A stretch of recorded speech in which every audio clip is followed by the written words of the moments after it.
Hello.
So as long as I think as long as talking about that when one becomes old,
최주의 내걸리야지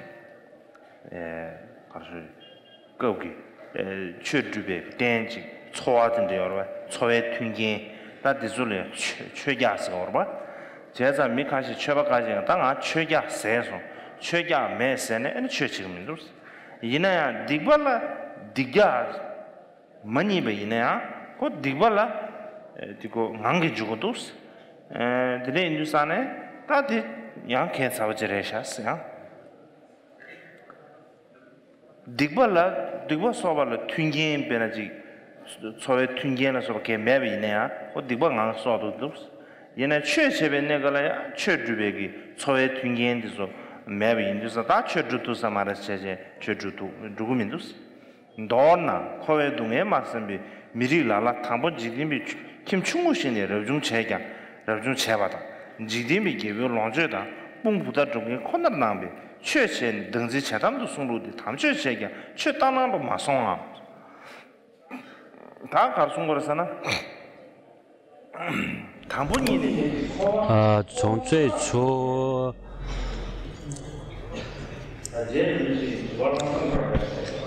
宗喀巴大师在一个诚信问答之中有这样讲过在土官仁波切他在他的传记之中说这个诚意问答录这个并不是宗喀巴大师所讲的这个，然后在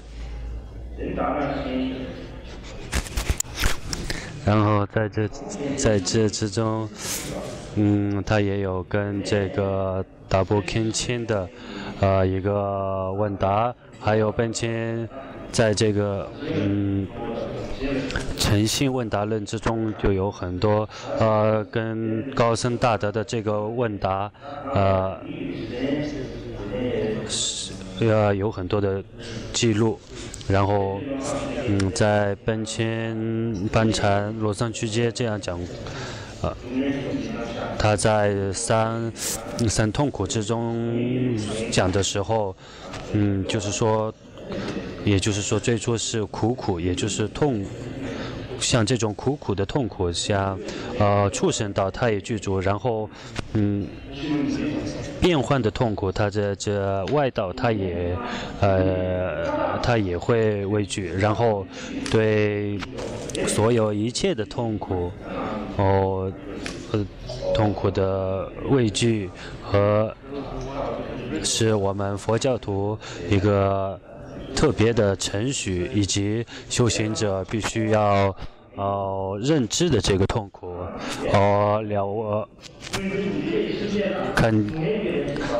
看到所有一切都为痛苦的本性，在还没有获证佛果之前，一切都是痛苦的本性，没有一个究竟的快乐，就像火焰和蛇穴之类的，要它视为是火焰和蛇穴。像如果升起这样的心念的话，那它才叫这个真正的出离心，这才是真正的你会产生这个真正的别解脱界。在根本序之中，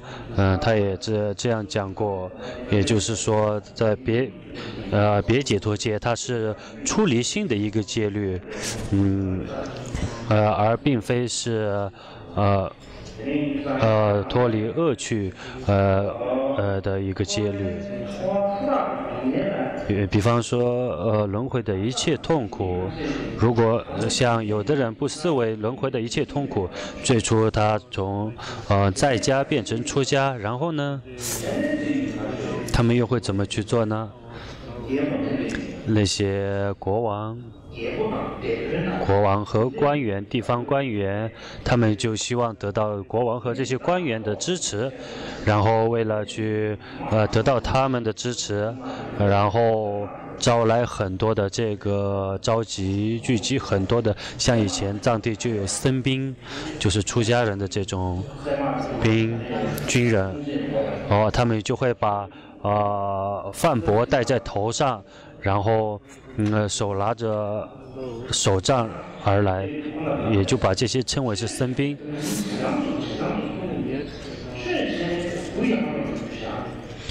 所谓的他们去修法，但是却没有得到平和之心，却增长了扶倾灭敌的这个坦直之心，妄念心也是越来越多。像这种人修持的佛法，它只是一个相似的一个佛法，看上去像是佛法，但是真实却根本没有去入佛法。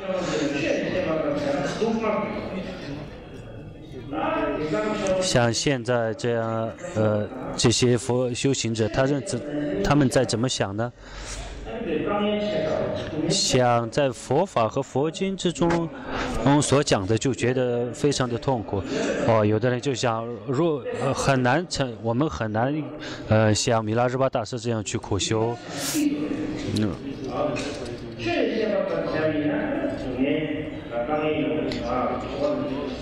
因为他们就以为若修法就会需要许多苦修，然后做造恶，却不需要的，可以很容易的就去造恶，然后他们就会心里想什么就去做。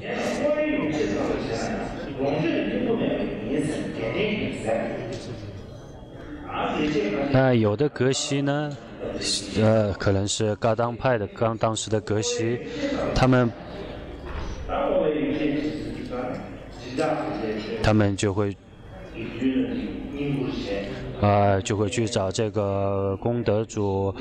这些功德主为了就供养这个僧众，然后格西们就给他们讲这个供养僧众的功德，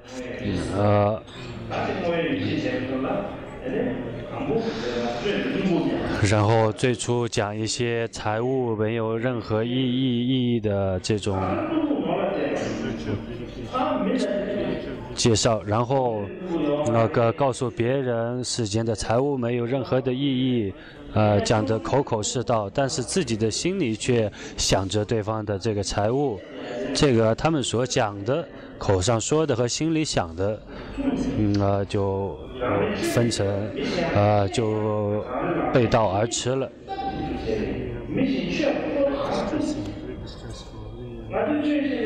我们在讲法的时候，就会将像佛经之中所讲的去告诉别人，但是自己所行持的却是违背佛教的这些行为，就像我们连自己这样表面上修法的人都不能调伏自己的心，那又怎么能去调伏其他这种不信佛法的人呢？比方说我们去拉来一只狗，为了要打它，然后去拉一条狗，它是不会过来的。如果喂它食物，它才会跑过来，不然的话，如果你举着棍棒去叫它过来的话，它只会逃之夭夭了。有的人想要求法的时候来到你的面前，你却讲一些非法世间法的话，别人怎么会相信你呢？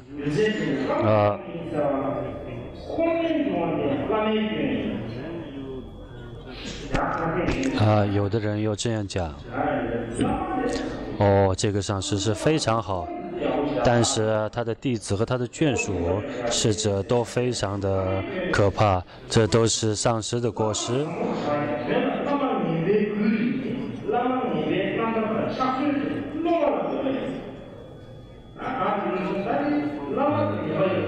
因为是上师有过失，所以说呢，弟子们也弟子们也受到上师的影响，也产生了这个过失。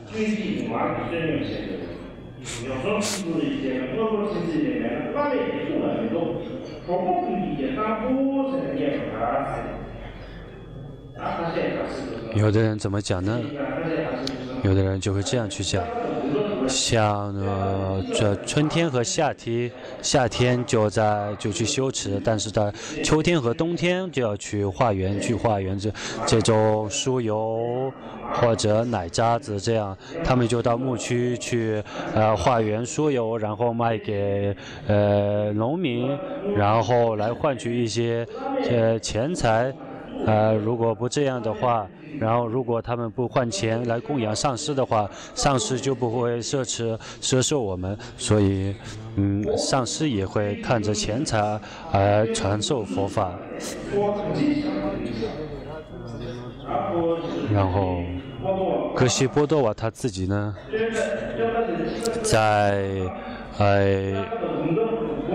夏天和秋天，到处乱跑，在春天和冬天修持一个表象的佛法，这样又有什么用呢？格西波多瓦他还是春夏秋冬四季都是在修法。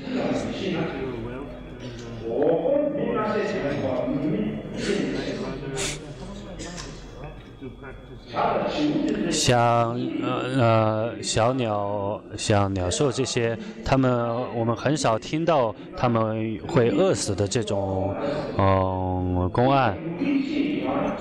所以人也不可能很容易就会这样死去。如果你觉得你担心你会饿死的话，就有一个方法。我们平常在戒律之中有一个不予取的一个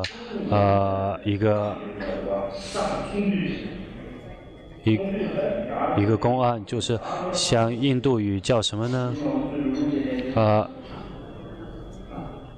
没了，就像印度语叫没了，就是所有人都聚集在闹市里面。像西藏拉萨就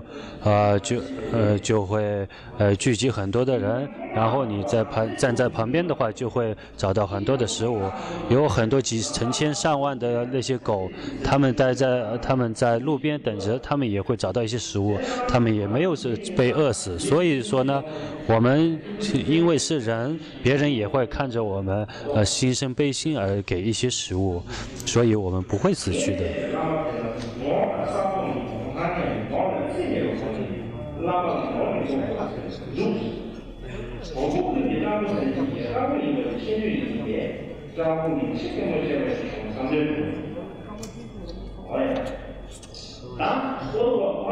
像格西波多瓦所译制的这些上师呢，他们对财物和金钱、名声、地位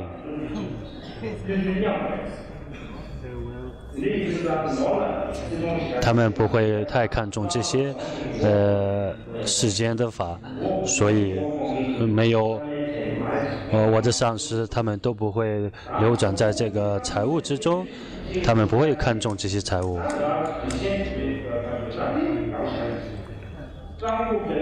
比方说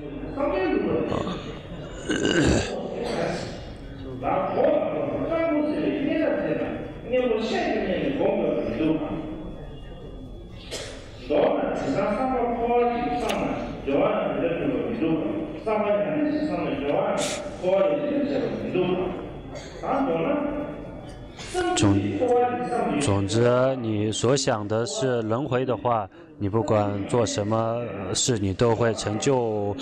世间和轮回。如果你心里总是想着出世间法的话，你也就可以成就涅槃和解脱。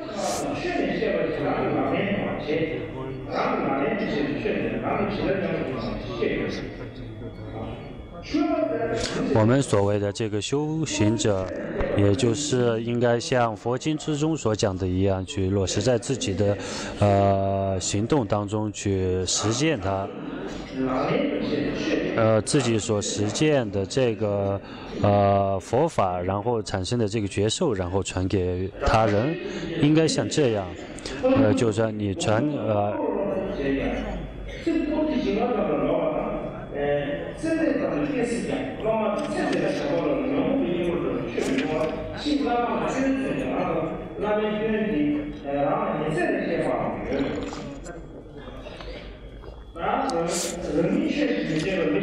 如果自己不去修法，而去为别人传授佛法的话，最初的话，别人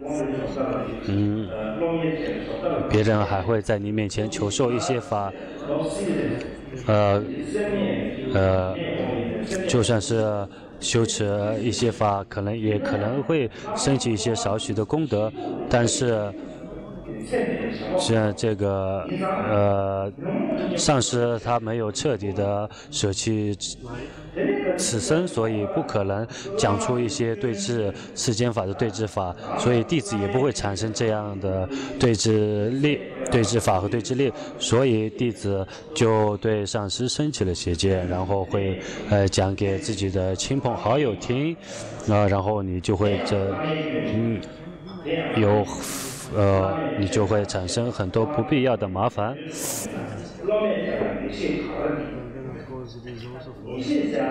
所谓的定解，是要升起真实的定解的话，就必须要有，必须要有一个具德，比方说。这个麻风病它是一种龙病，也就是龙王带来的一种疾病，它是一种龙族带来的一种疾病。所以说呢，这些有麻风病的这种人，他们就如果能去修持这个大鹏金翅鸟的修法的话，因为大鹏金翅鸟它是龙族的天敌。所以如果一个麻风病为别人去传授这个大鹏金翅鸟的观点和修法的话，别人怎么会相信呢？因为他自己就本身就还没有从麻风病之中脱离出来，谁又会相信呢？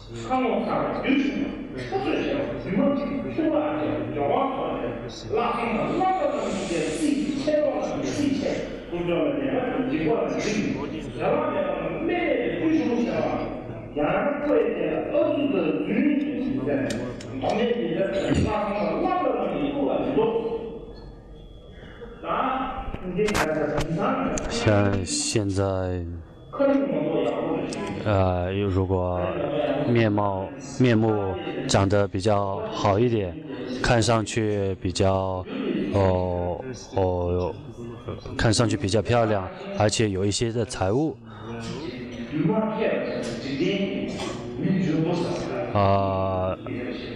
也是一个很有能力的一个人的话，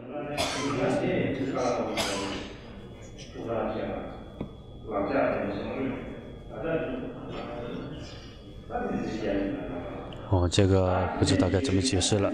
然后如果有这样一个人的话，又有能力，面容又姣好的，又有一些财物的话，上师也会特别的关心他，法友们也会和他非常的要好，而对那些真正的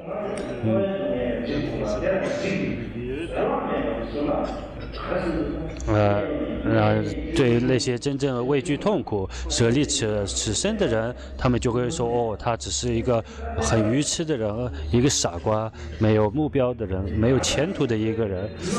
他所说的都是假的，他只是一个他的所作所为都是伪善的。比方说，现在像以前在藏地西藏的时候，我们总是会说，上师三宝。所谓的上师三宝，就是说一心一意的，只会。我们藏地的很多人都是一心一意对上师三宝有真实的信心，但是一直到印度的话，就来到印度以后，印度的很多藏人对这个上师三宝他们就变得很奇怪了，很难升起信心，然后。这边的话讲给那边听，然后从中挑拨离间，然后他们就会说，刚从藏地来的这些人，他们都是傻乎乎的，他们这种人根本很难融入到现今的这个社会当中。他们就会觉得自己本来不懂，也会装在那里装模作样。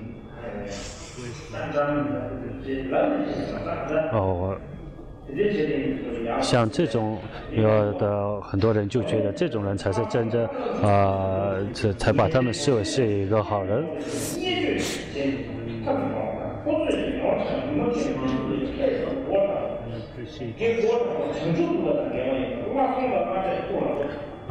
确保那些一心一意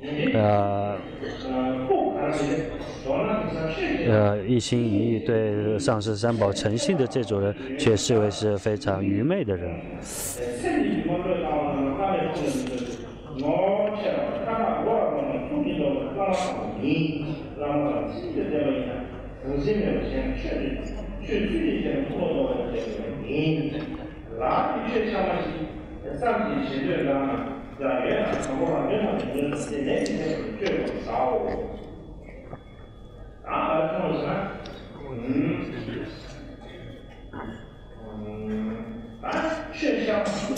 如果想要修一个真实的佛法，最初第一件事要怎么做呢？首先就是要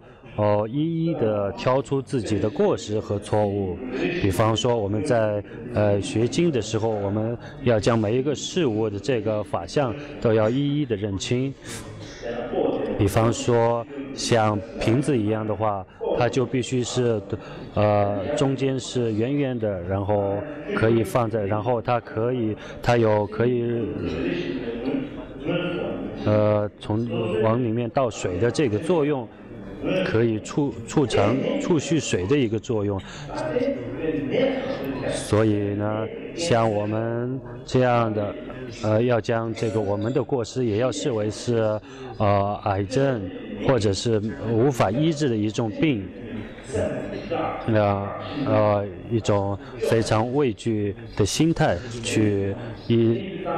修改改造这个自己的这些过失。比方说平常有其他人，比方说医生在入行论中这样讲过，比方说精神病院的医生，他们那些神经病，他们会对医生脸上吐口水，然后殴打医生，然后不听他们的话，但是这些医生都不会生气，这些医生不会对这些神经病生气，为什么呢？因为他知道对方是疯子，他知道对方是神经病，他知道对方是病人，所以他不会生气。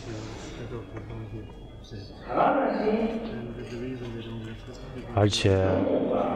像烦恼、贪心、嗔心和痴心，嫉妒、傲慢和愚痴，这种被烦恼所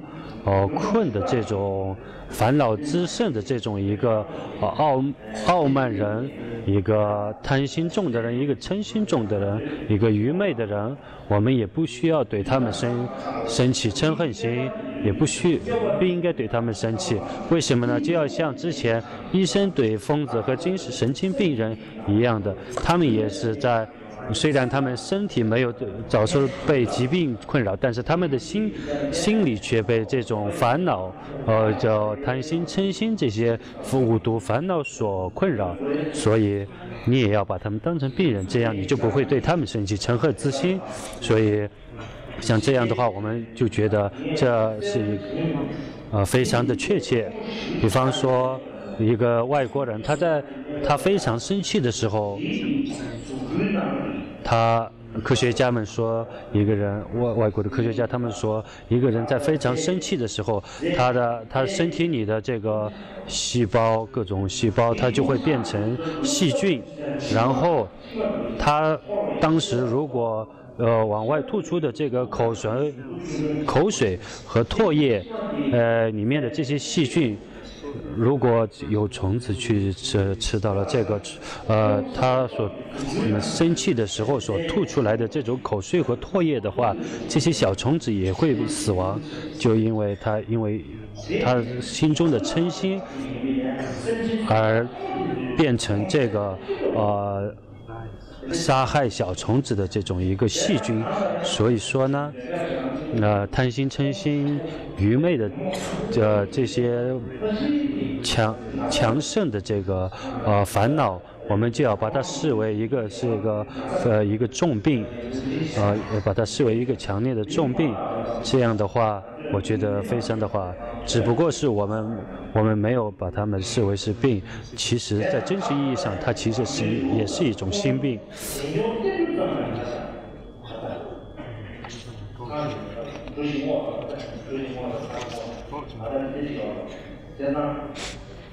比方说自己这方面，有如大山一般的过失，却要隐藏起来，以为装着自己没有这样的过失，但是别人像对付别人，就像我们印度吃的咖喱里面的这个小一点的小豌豆大的这种过失，他都要挖出来拿出来给别人看，你看他有这个过失，然后只给别人看，这不太好，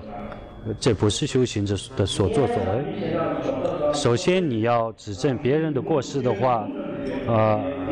你先要将自己如大山般的这个过失先压制下来，你没有时间，没有那个闲情去找别人的过失，你自己被一座这么大的一个过失所压着，就更不用去替别人了。先要自己医治自己的病，然后再去指正别人。在经序中有这样说过，佛陀根敦主席他对佛陀，他问佛陀，这个经文名字我想不起来了，像西藏的博学大师格登曲别他有这样写过，他在一篇著作中这样写过，他说根敦曲界他问佛陀，世间有没有边，世间有没有我，然后像这种无记，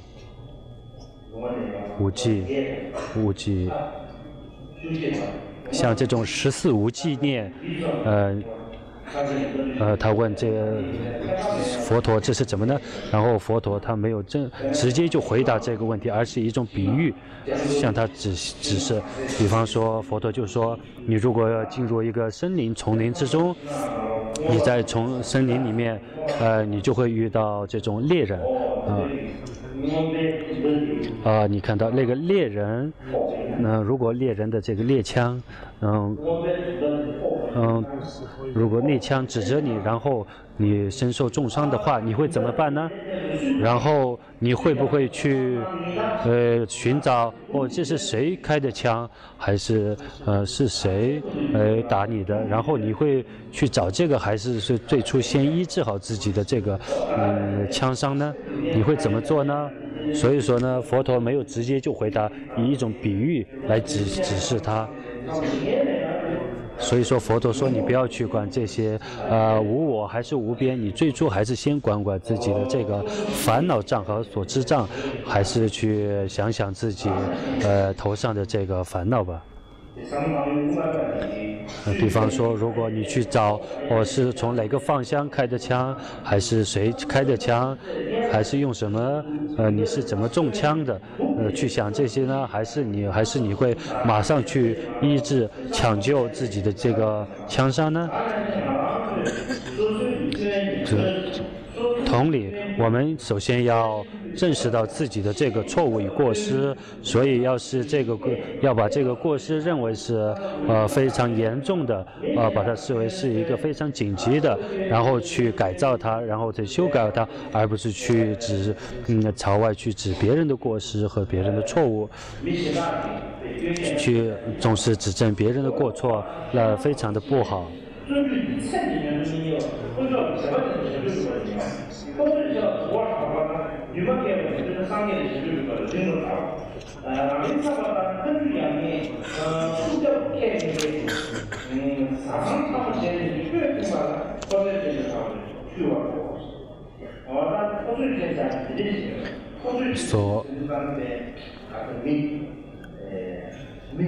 所谓一个勇士，一个英雄，一个勇士，他的口才也很好，然后要打架他也非常厉害，在家庭里面争吵他也会赢的，像这种我们就会把他视为是一个很厉害的人，其实他并不是很厉害的人。那只是如果你把这些有罪恶的人视为是好人的话，那么就是因为你特别的看重他所造的这个恶业，就证明你自己也是因为被烦恼所逼，所以特别喜好这个罪业。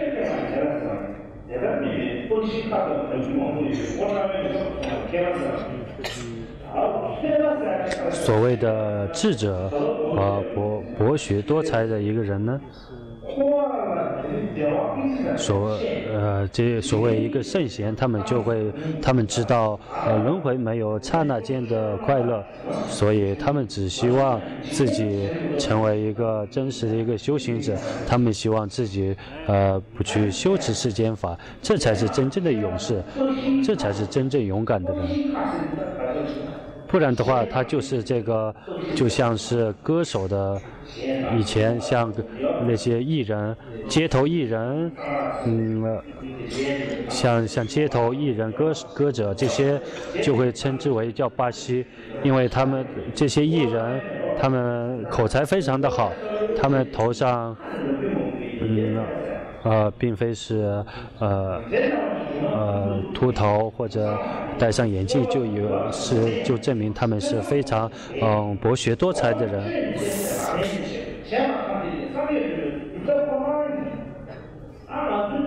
像平常我们总是说去修持一个修法，以为它是一个经书，一个仪轨。以为是一个日常念诵的一个，平常我们都会弄一个日诵集，每天都带在身上。然后真正佛法之中的每日修持，并非是每天念诵一个日诵文，而是说要自己所学的一切都要落实到自己的行为上。比方说噶当派的阿底峡尊者他就这样在给弟子讲课的时候，有一个弟子，他就是说噶当派是什么呢？就是说佛陀所讲的每字每句都去修持的才称为是噶当派。然后阿底峡尊者他说什么呢？就是说佛陀所讲的法都视为是真实无误的，然后每字每句每一句的佛法都去行持的话，这才叫真实的噶当派，而不是说佛陀所讲的有的就去修，有的不去修，自己能修的就去修，自己无法修持就去修，自己想修的就去修，自己不想修的就不去修。比方说根据自己的根气，就算自己不能修持再高深的法，但是依照自己的根气而去修持，并且为了以后可以修持更高深的法而发愿，这样才称为是真正的修法。像没有一个佛的修持法或者本尊的修持法，另外有一种修持和一本修持文，而是说佛陀所讲的法你都如理如法的去行持，这才是真正的仪轨，这才是真正的每日修持法。如果说没有一个三行所摄持的一个善法，所谓的三行就是前行、正行和后行。如果没有被这三行所摄持的善法的话，那就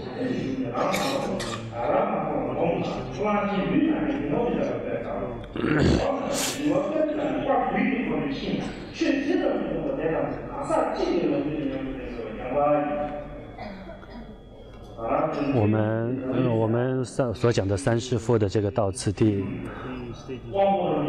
它分为三种上中下三种根器的这个修持。因为在三乘的修持之法之中，在西藏三乘的修持法好像是藏传佛教一个特别殊胜的一个法门，因为三乘它在一个师父的一个师父就可以按照像阶梯式的去修持，最终从佛教，然后从中的这个藏传佛教，然后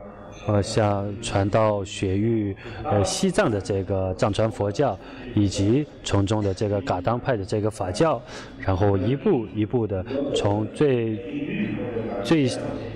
从第一步的别解脱戒，一直到最上层的金刚乘，不需要去排斥小乘的修法，也不要去高举这个密乘的这个修法。你可以按照自己的根器，从你自己是人生，从今生开始，从最初以第一个士夫、下士夫的根器，从畏惧三恶趣的痛苦开始，慢慢的去修持自己的心，然后开始厌倦轮回，然后希望得到解脱，然后希望从轮回解脱获得涅槃，而且从轮回涅槃两个之中都获得更高深的法，也就是这个佛陀的这个果位，可以就这样一步一步的就这样像阶梯式的这样去修持，这才是噶当派的修持法。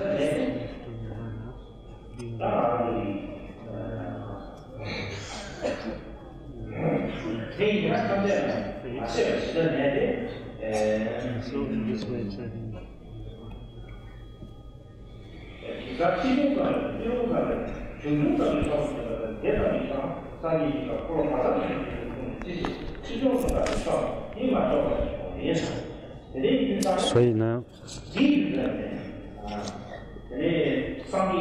佛陀所传授的这个教法，是我们要以一个士夫的这个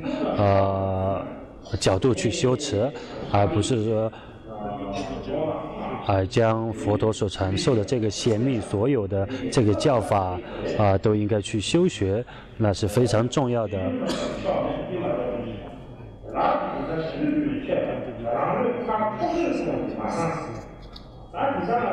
像现在我们总是自己是很满足的去说，我已经修了这么多，应该可以了，我应该足够了，以一种给自己定格一个限度，不要说获证菩提。你别提获证菩提了，就是像我们像印度没有这样一个东西，你们应该不知道。像藏地的时候，藏地有一种木碗，然后他在这个木碗外面用金银镶嵌金银，在他的碗的口上掀一圈的一圈的这个银饰，然后在这个碗的底部掀上一圈的银饰，然后在它的这个木碗的下面，然后放上这个用银的装饰品，然后这个铁匠的话，它并非只有这个铁匠，它并非只要有工具就可以了。就像这样，像一个获证菩提的这个修法，它也必须具足很多的因缘，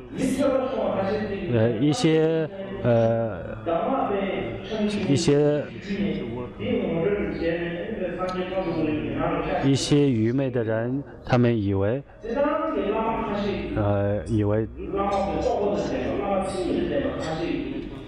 因为有的上师，他们为了他们可以将佛陀的所有教法都就汇集到1、2句里面，然后传给弟子。因为佛陀的教法并非是文字的长短或者话语的多少而定，而是主要的意义就是说，这个像三学处或者三乘的这个法门，它的精髓是什么呢？它一定需要这个三乘的精髓，而并非说话语的多少和文字的多少。有的上师会把佛陀的所有教法都汇集到一个口诀当中，可以善巧方便的传授给大家。但是，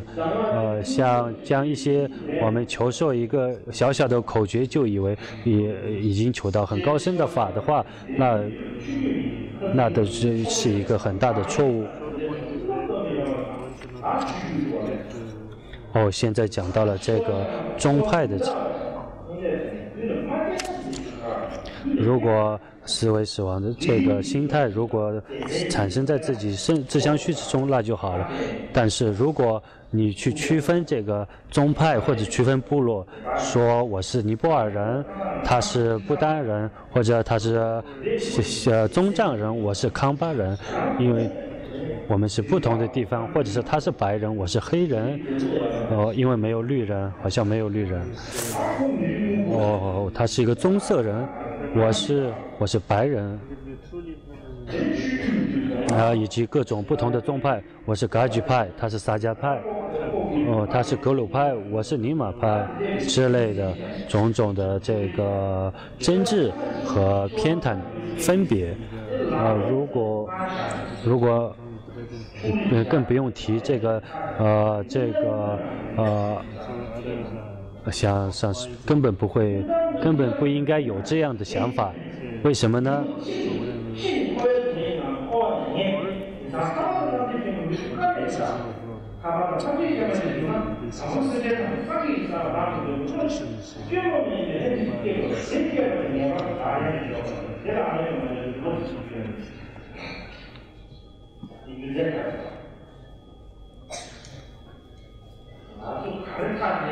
我们可以确定什么呢？其他我们虽然不能确定，但是我们可以都确定的是，我们终究会死亡，这是可以确定的。比方说我们在辩经的时候，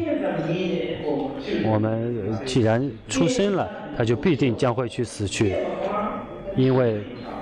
出生它就是死亡的一个因缘，因此，因为只要出生，他就不需要一个死亡的另外一个因缘，因为出生它就是这个死亡的一个因缘一个部分，所以我们可以确定我们终究会死亡，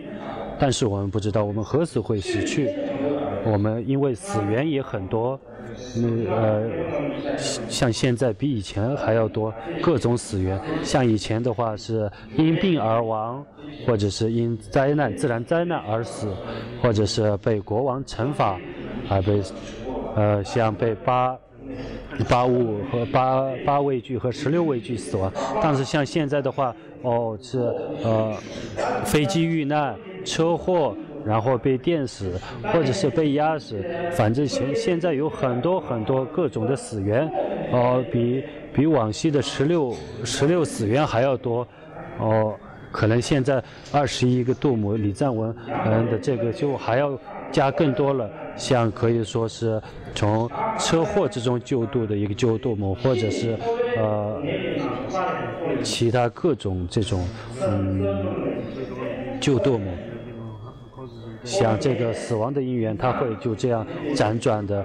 一圈像车轮一样辗转，到处都会出现。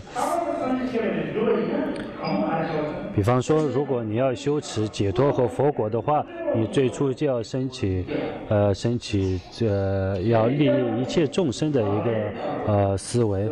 为了要升起这种思维，你必须要落实到自己的行为。如果不落实到自己行为的话，一定要落实在自己行为，不是仅是发心就可以了。如果你没有仅是发愿，你不可能获证佛果。所以说呢，你必须要有你必须要入行，入菩萨行，要进入真正的修持。如果不这样的话，你就无法成就佛果。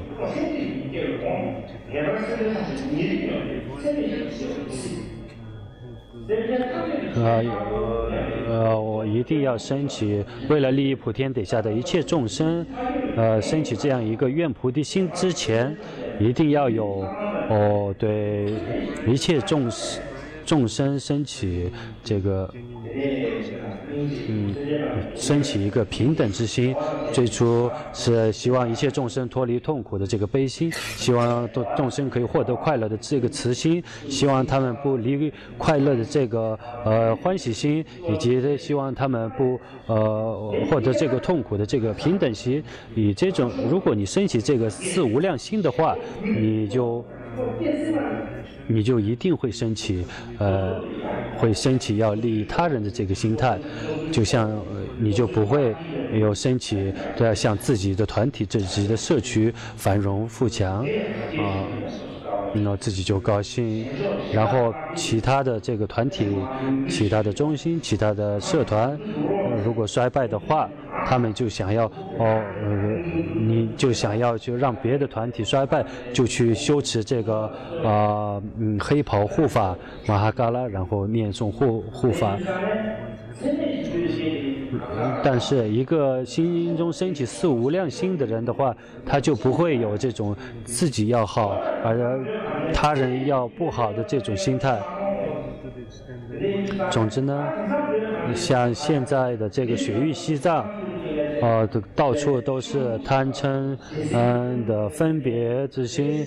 部落和寺院的分别，宗派的分别有很多。像这样看上去，可能他们心中连一个无量心都没有，因为像无量心外道有时候也具足，但是这种佛教徒藏地可能连这个无量心的能升起无量心的人都没有。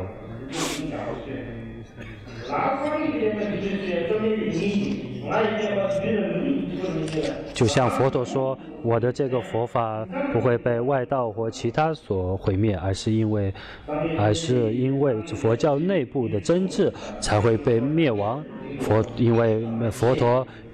总有一天会灭亡，因为它是无常的。但是为什么会灭亡呢？因为无常，它需要外缘和内缘。因为佛陀说，它不会有任何的外缘可以让我们的佛法毁灭。因为像引光佛的这个教法，它是因为懒惰的这个因缘而毁灭。在释迦牟尼佛的这个佛教，它是因为真智的这个因缘而被毁灭。因为这个真智的毁灭，并非说外在的一个因缘，而是说我们佛教内部彼此要出家人内部的彼此的真智，然后才会被灭亡。所以就像我以前所说的，我自己希望我们如果再这样做下去，有可能就会成为让佛教毁灭的罪魁祸首。如果你想要扬名万利去这样做的，那我没有任何说法。但是如果你为了这个宗派的分别心而去争吵的话，比方说并非说藏传佛教在我们这个世界上各大乘之间、小乘之间只要是佛教的佛陀传授的佛法彼此争斗的话，那是非常不吉祥的事。这都是因为我们内心的烦恼所滋生，所以才产生这种争执，才会使佛法灭亡的。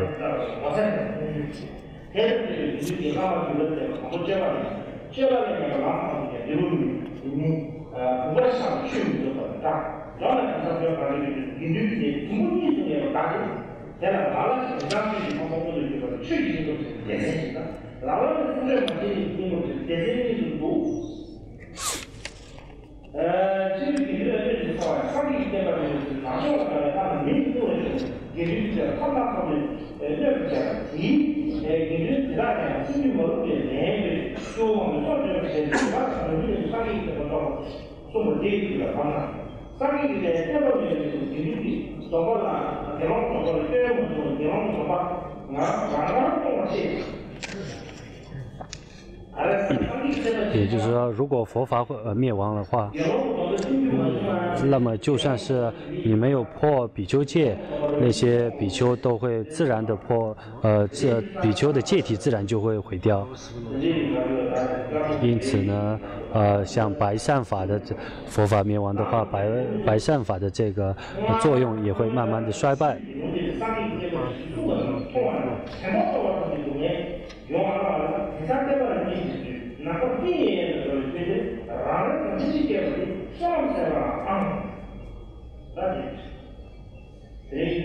也就是说，佛法的这个就像是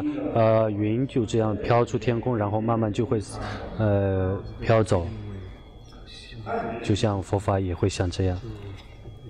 好像就到这里了。因此呢，昨天我们所讲的这个中观，接下来是讨论这个中观的这个见解。时间好像已经不够了，很难，很难有一个非常激烈的这个辩论，好像是我的法座是不是太高了，像是一个上师一样，然后你们的坐垫太低了。我们所讲的这个讨论和研讨必须是平举平坐的。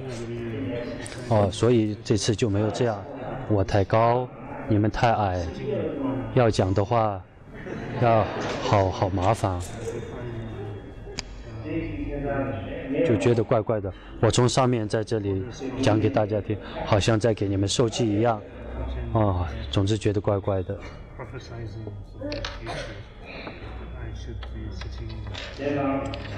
然后呢，伽玛吃来吧，有2、3尊，第八是大伽玛巴的上师的4位上师之中有一个叫伽玛吃来巴，他是伽玛吃来巴第一世，然后密揭多杰他的弟子有2个伽玛吃来巴，然后里面的伽玛吃来巴他叫巴卡义师，他也叫伽玛吃来巴，他所著作的这个伽玛根本文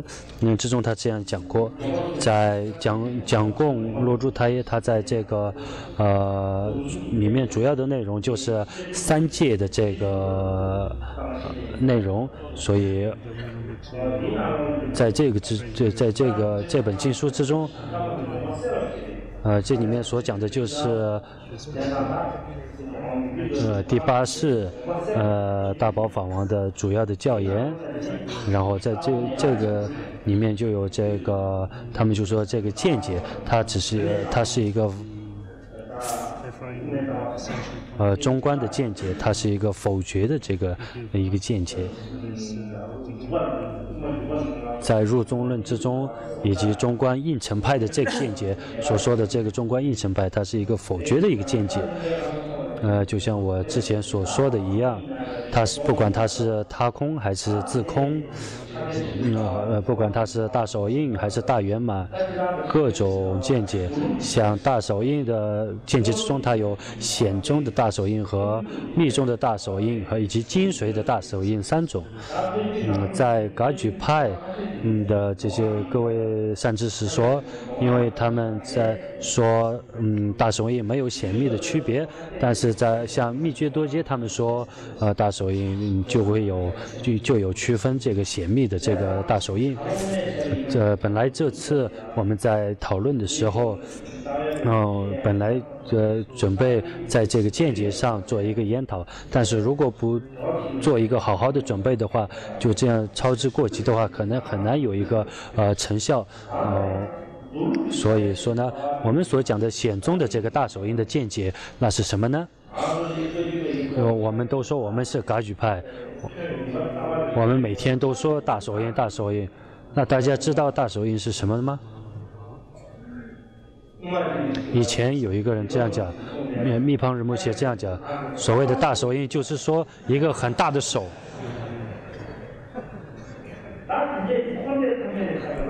然后也就是说一个可以盖住轮回和涅槃的一个大手的，可以盖住轮回和涅槃的一个大手在哪里呢？让大家怎么安妮呢？那只有说我的手了，或者是大象的这个长了，算很大了。像第13世噶玛巴敦敦多杰，他在他的觉性见解之中，就是说他说的见修行的这个一个道歌之中，他说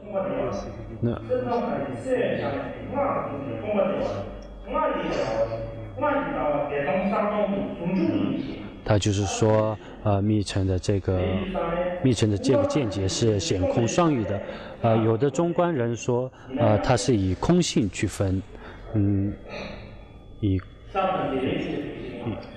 它并不是说，像唯识派，它并非是说以明分的是，它不会讲，它只会以明分为主要，而不会去讲空性的部分。像中观只会去讲空性的部分，而不会太注重明分的部分。像直公焦巴仁波切，他说。好像是冈波巴大师，他说这个大手印的这个见解，是宝性论的一个见解。然后不知道这是谁讲的。总之呢，我们平常所讲的这个宝性论，二转法轮的时候，二转法轮的这个见解，也就是他空见，一个他空的见解。就像全知觉囊巴以及森东巴，是不是他们所提倡的这个他空见呢？我不知道，反正它是一个他空的见解，也就是它分为原始和一个暂时的一个见解。因为在二转法轮之中，好像没有这个原始和暂时的这个名词，因此呢。所谓的所空之境，它就会被暂时的一个烦恼所屏蔽。这个就是好像是第二转法轮时的时候所讲的这个佛法，像显宗的这个大手印，好像就他们就说是应该安立为这个。二转法轮的这个见解就是显宗的这个大手印，所谓的密宗的大手印就是一定要有一个大乐的这个真实见解，大乐的这个觉受，这是无上的这个殊胜的这个大手印见解，它是什么？好像就没有讲解。总之呢，像西藏所有的这个高僧大德一致赞成的，也就是说，对境。在对境之中没有显空的这个区别，而是在执着这个对境的心之上就区分出显空，要区分出显密两。因此，在第二转法轮的时候，在讲般若这个经的时候，从中观三要之中所讲的这个外在的对境，如果你不去辨明外境，那么总是去讲这个执着对境的这个心态的话，那么就非常危险，好像有时候就会落入这个外道派的见解，有时会就会落入有边。所以说呢，虽然辨别这个外境非常重要，但是也要辨别这个执着对境的这个心态。总之呢，我现在所要讲的就是。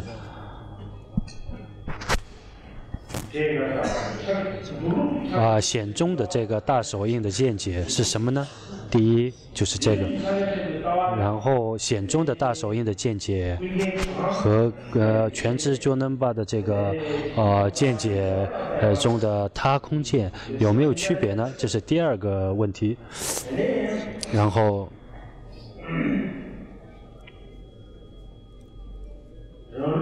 我们自宗好像我们总想在这个冈波巴大师的传承之中所讲的这个见解，就是否决见，是要安立在哪里呢？它是显宗的大手印吗？还是或者是又要另别安立另外一个显宗的大手印？因为我们总是认为我们是噶举派，我们总是认为我们是修持大手印的。如果连自己的见解是什么，就算自己没有去修持，但是嘴上也应该会说吧。虽然不能很清晰明了的讲述出来，但是至少也有一个概念，我觉得会更好呢。否则的话，有一个故事现在就不讲了。